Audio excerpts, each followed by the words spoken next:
महाभारत में द्रोणाचार्य अर्जुन को धनुर्विद्या में सर्वश्रेष्ठ बनाना चाहते थे। इस वजह से गुरु द्रोण ने एकलव्य को ज्ञान देने से मना कर दिया था। इसके बाद एकलव्य ने द्रोणाचार्य की मूर्ति बनाई और उस मूर्ति को गुरु मानकर धनुर्विद्या का अभ्यास करने लगा। लगातार अभ्यास करने से वह भी धनुर्विद्या सीख गया।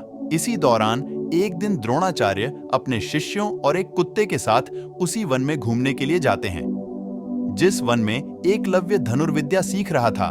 बीच रास्ते में कुत्ता वन में भटक जाता है और भटकते भटकते जाकर वह एकलव्य के आश्रम तक पहुंच जाता है।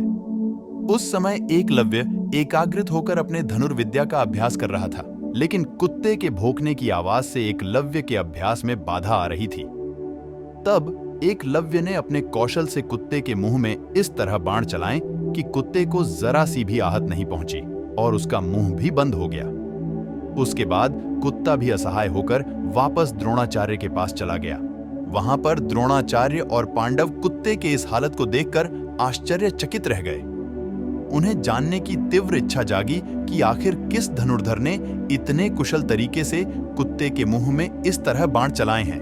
उस धनुर्धर को खोजते खोजते वे एकलव्य के पास पहुंच गए।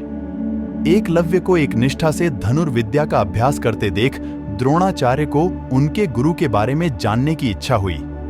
एकलव्य ने द्रोणाचार्य की प्रतिमा की ओर इशारा करते हुए कहा कि वही उसके गुरु हैं।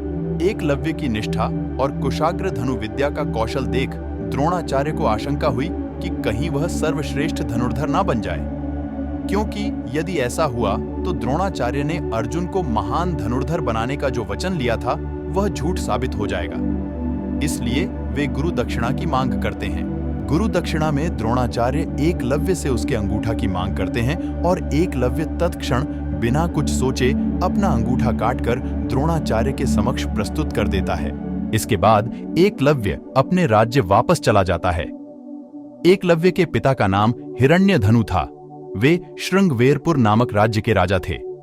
यह राज्य जरासंध को अपना सम्राट मानता था और जरासंध के गठबंधन का हिस्सा था। पिता की मृत्यु के बाद एकलव्य राजा बने। उन्होंने भी जरासंध के साथ अपनी संधि को नियमित रखा। जरासंध ने मथुरा पर 17 बार आक्रमण किया। हर हमले में एकलव्य जरासंध के साथ था और हर बार मथुरा की सेना को भारी नुकसान पहुंचाता था। 18वीं बार जब जरासंध और एकलव्य ने मथुरा पर हमला किया तब उनके सामने स्वयं श्री कृष्ण थे।